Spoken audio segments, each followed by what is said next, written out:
فيلمنا بيبدأ مع آدم وهو خارج من المزرعة بتاعته وبيقابل واحدة اسمها باركر، وبنعرف ان باركر هي صاحبة الأرض اللي آدم مأجرها منها. وبيكون واضح ان باركر مبسوطة لأن آدم مهتم بالأرض وبيراعي الأرض كلها ورجعها تاني صالحة للزراعة. فبتقول باركر لآدم ان هي بتعتبره زي ابنها وبتعزمه باركر على العشاء، وبيقول لها آدم ان هو بيعتبرها زي والدته وبيوعدها انه هيجي يتعشى معاها. وبعدها باركر بترجع على بيتها وبتفتح جهاز الكمبيوتر بتاعها، ولكنها بتتفاجئ ان في رسالة بتظهر لها على الشاشة. وبتعرف باركر من الرسالة ان الجهاز اتصاب بفيروس وانها لازم تتصل بشركة الحماية. فبتتصل باركر بشركة مكافحة الفيروسات اللي هي مشتركة معاها، وبيرد عليها شخص اسمه جراند. فبتبدأ باركر تشرح لجراند اللي حصل في الجهاز بتاعها، وبتكون مستغربة ان الكمبيوتر بتاعها اتصاب بفيروس مع انها مشتركة في شركة مكافحة الفيروسات. فبيعتذر لها جراند وبيقول لها ان النظام عندهم كان فيه شوية مشاكل، وبيطلب منها جراند انها تنفذ الخطوات اللي هيقول لها عليها، وده عشان تتفادى ان بياناتها اللي على الجهاز تتمسح. فبتسمع باركر كلامه وبتنفذ الخطوات وكل حاجة بترجع لطبيعتها. وبعدها جراند بيقول لباركر ان هو هيبعت لها مبلغ $500 وده كتعويض من الشركة على الضرر اللي حصل لها، وبيطلب منها انها تديله رقم حسابها اللي هتستقبل عليه الفلوس. فبتديله باركر رقم الحساب واللي بيكون هو نفسه حساب الجمعية الخيرية اللي هي بتديرها. فبيبعت جراند مبلغ $50,000 على حساب باركر. وبعدها جراند بيتصل على باركر وبيقول لها ان هو بعت المبلغ ده بالغلط، وبيطلب منها انها ترجع له باقي المبلغ والا هيترفد من شغله. فبتتعاطف باركر مع جراند وبتوافق انها ترجع له الفلوس بدون تردد. وبتفتح باركر حساب الجمعية الخيرية وبتكتب كلمة المرور، وبيظهر ان الحساب بيكون فيه $2 مليون بتوع التبرعات. وبتبعت باركر باقي المبلغ على الحساب اللي جراند بعت لها باقي الفلوس منه، ولكن فجأة كل الفلوس اللي موجودة في حساب الجمعية الخيرية بتتحول لحساب جراند. فبتحاول باركر انها تتواصل مع جراند تاني عشان تفهم ايه اللي بيحصل، ولكنه ما بيردش عليها. فبتتصدم باركر وبتعرف ان هي اتنصب عليها. وفي الوقت ده جراند بيحتفل مع فريقه بعملية النصب اللي هم قاموا بيها، وبيظهر ان جراند متخصص في النصب والاحتيال على الانترنت. وبيجي الليل وبيروح آدم على بيت باركر حسب ميعاده معاها عشان يتعشى. واول ما بيوصل آدم للبيت بيتفاجئ ان الباب مفتوح. فبيدخل آدم جوه البيت وبيتصدم لما بيشوف مسدس على الارض، وبيلاقي باركر مقتول على الكرسي. فجأة بتظهر فيرونا بنت باركر من ورا آدم وبترفع عليه السلاح وبتطلب منه ان هو ينزل على الارض. وبنعرف ان فيرونا تشتغل محققة في مكتب التحقيقات الفيدرالي. وبتتفاجئ فيرونا ان آدم بيكون عارفها وبيندهها باسمها كمان، وبيقول لها ان هو حزين على موت امها. ولكن فيرونا بتكون معتبرة آدم في الوقت ده مشتبه فيه، وبتقبض عليه وبتسلمه لقوات الشرطة. وبعد شوية وقت بيتم الافراج عن آدم لان مفيش اي دليل يثبت ان هو اللي قتل باركر، ده غير ان الطب الشرعي اثبت ان باركر موتت نفسها. وبعدها بتكون فيرونا في البيت لوحدها وبتفحص جهاز الكمبيوتر بتاع امها وبتعرف السبب اللي خلى امها تموت نفسها. وتاني يوم فيرونا بتقابل آدم وبتعتذر له عن اللي هي عملته معاه، وبتشكره كمان على اهتمامه بامها طول الفترة اللي فاتت.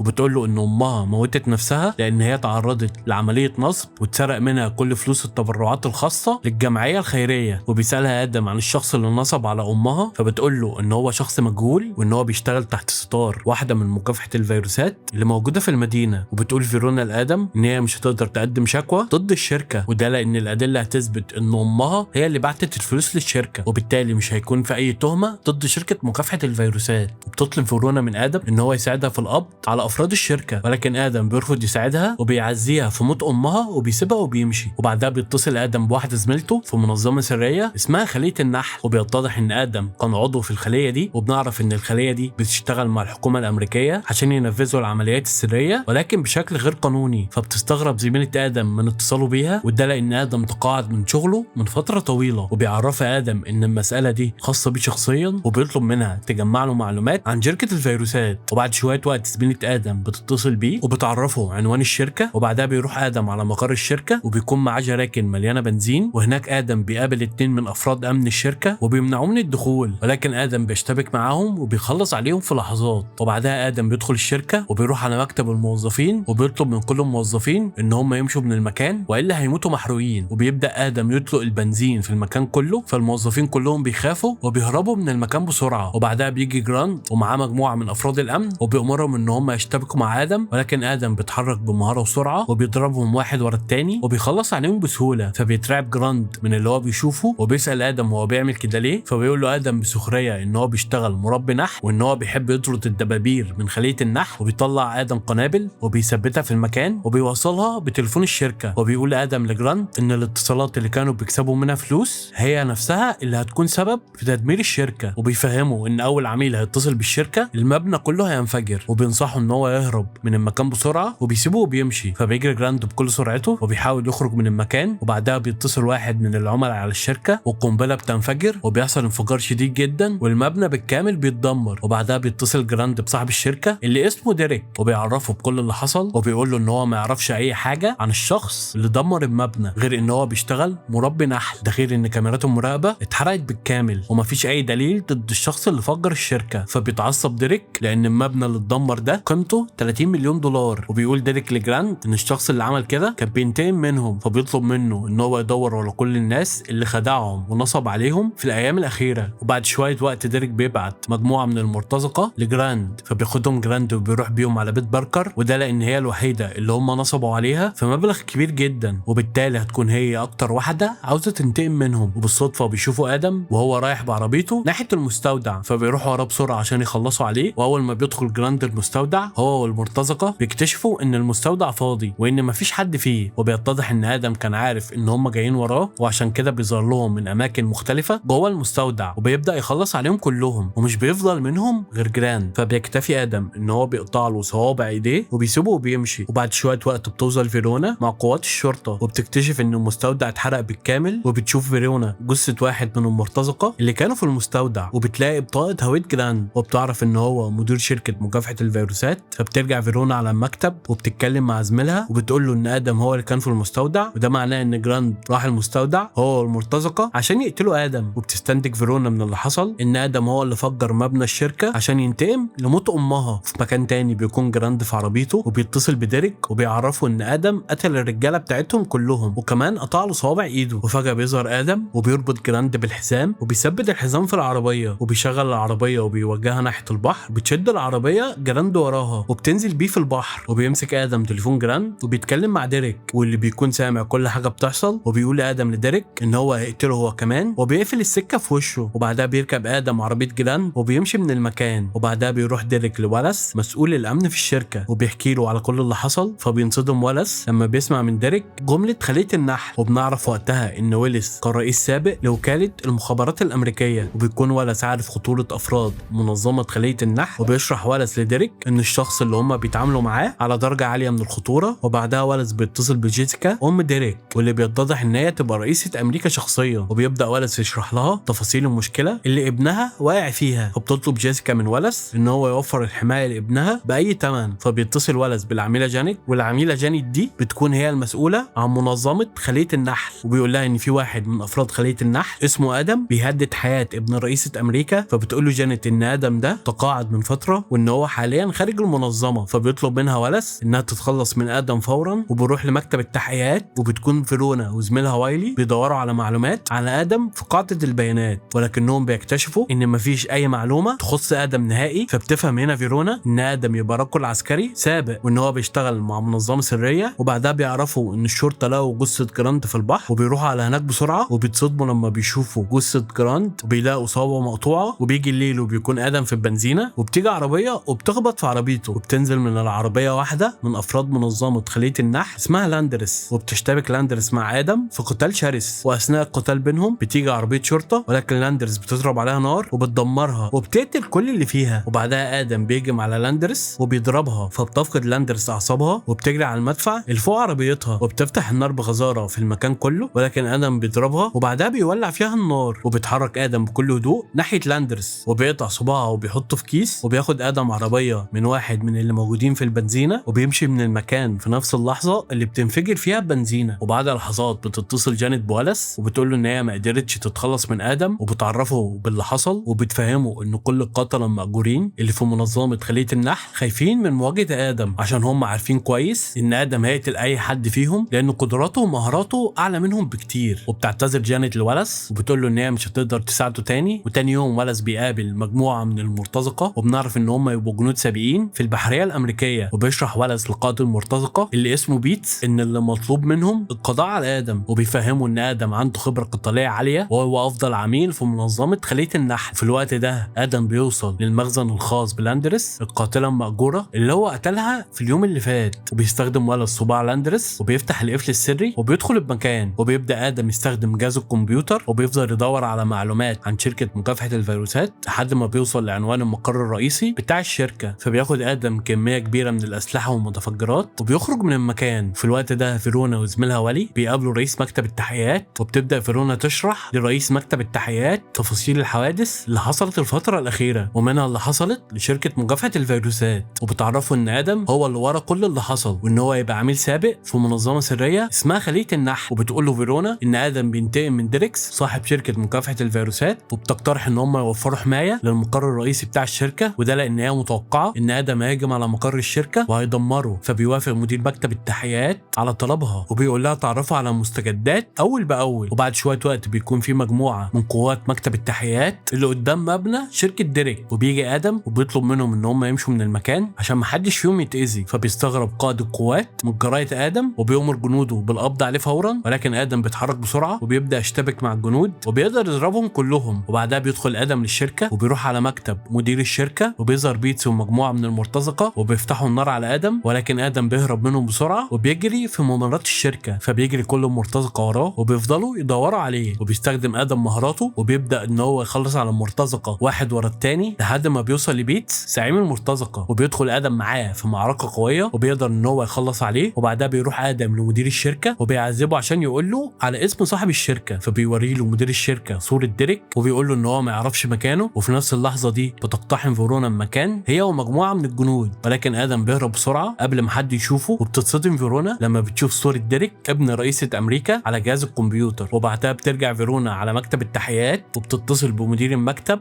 وبتشرح فيرونا لمدير المكتب ان شركه مكافحه الفيروسات تبقى واحده من شركات جيسيكا رئيسه امريكا، وان ديريك ابن جيسيكا استخدم الشركه دي فخ عشان يصطاد بيه الضحايا بتوعه ويقدر ينصب عليهم. وفي مكان تاني بتيجي مكالمه لولس وبيعرف بكل اللي بيحصل، فبيطلب ولس من ديريك ان هو يتصل بامه عشان يروح يستخبى عندها في بيتها، وده لان في خطوره على حياته لان ادم عرف ان هو صاحب الشركه. وتاني يوم بيكون ديريك في بيت امه وبيكون في حمايه امنيه مشدده حوالين مداخل ومخارج البيت، وبيكون موجود مع ديريك زعيم مجموعه من المرتزقه من امريكا الجنوبيه اسمه روس، واللي كلفه ولس بحمايه ديريك من اي خطر يتعرض له. وبيظهر ان جيسيكا ام ديريك عامله حفله كبيره، وفي الوقت ده بيظهر ادم وبيتسلل من خلال فتحه المجاري وبيتنكر في هيئه واحد من افراد القوات الخاصه، وبيدخل البيت بكل سهوله. وبيتحرك ادم بخفه وبمهاره وبيحط قنابل في عربيات القوات الخاصه من غير ما حد يشوفه. وبيستخبى ادم في مكان معين وبيغير هدومه وبيدخل الحفله بكل هدوء وكأنه هو واحد من المدعوين. وفي غرفه من غرف البيت بيكون مدير مكتب التحقيقات مع ديريك وامه جيسيكا، وبيشرح مدير مكتب التحقيقات عمليات الاحتيال اللي نفذها ابنها من خلال شركه مكافحه الفيروسات. فبتتخانق جيسيكا مع ابنها، وده لان هو هيدمر لها سمعتها وسمعه العيله كلها. فبيعرفها ديريك ان هو عمل كده عشان يمول الحمله الانتخابيه بتاعتها، وان هو لو ما كانش عمل كده ما كانتش هي هتبقى رئيسه امريكا اصلا. وفي الوقت ده فيرونا بتكون موجوده من ضمن قوات تامين المكان، وفجاه فيرونا بتشوف ادم بالصدفه فبتبلغ القوات بوجود ادم وبيتحركوا كلهم وراه عشان يقبضوا عليه. وبتحصل مضاربه عنيفه جدا بينهم، وبتنضم مجموعه من المرتزقه وبيجروا كلهم ورا ادم. وعشان عدد القوات الخاصه والمرتزقه بيكون كتير فبيقدروا يحاصروا ادم في حديقه البيت. وبيجي هنا ولس وبيأمر روز زعيم المرتزقه ان هو يقتل ادم، ولكن ادم بيفاجئ الكل وبيفجر العربيات اللي موجوده في المكان. وبيستغل ادم حاله الارتباك اللي موجوده وبيقدر يهرب من المكان بسرعه، وبيدخل جوه البيت تاني وبيتحرك في طريقه ناحيه غرفه جيسيكا. وبيتحول ادم لاثار قاتل يدمر اي شيء في طريقه، واي شخص بيعترضه بيموت سواء من القوات الخاصه او من المرتزقه، لحد ما بيظهر روس قدام ادم وبيدخلوا مع بعض في معركه قويه. وبيظهر ان روس مقاتل شرس هو كمان، وبيقدر ان هو يعور ادم بالسكينه، ولكن بتظهر هنا قوه ادم فبيستحمل الالم وبيهجم على روس وبياخد السكينه منه وبيبدا يسدد له طعنات في اماكن مختلفه وبيخلص عليه نهائي. وفي نفس الوقت ده جيسيكا بتقرر ان هي تعمل مؤتمر صحفي عشان تعلن فيه الحقيقه قدام الناس كلها، وده معناه ان ديريك هيتقدم للمحاكمه تهمه النصب والاحتيال. فبيرفض ديريك ان هو يتقبض عليه وبيمسك مسدسه وبيضرب مدير مكتب التحقيقات وبيقتله. وفجاه ادم بيقتحم الغرفه وبيكون على وشك ان هو يقتل ديريك، ولكن ديريك بيمسك امه وبيحط مسدس على راسها وبيستخدم امه كرهينه. وفي اللحظه دي بتيجي فيرونا وبتطلب من ادم ان هو يسلم نفسه، ولكن ادم بيتجاهل كلامها وبيضرب ديريك في طلقه في دماغه وبيخلص عليه. وبعدها بينط ادم من شباك الاوضه وبيهرب من المكان، فبتجري وراه فيرونا ولكنها بتسيبه يهرب، وده لان هي عارفه ان ادم كان بينتقم من كل المجرمين دول عشان هم تسببوا في موت امها. وبكده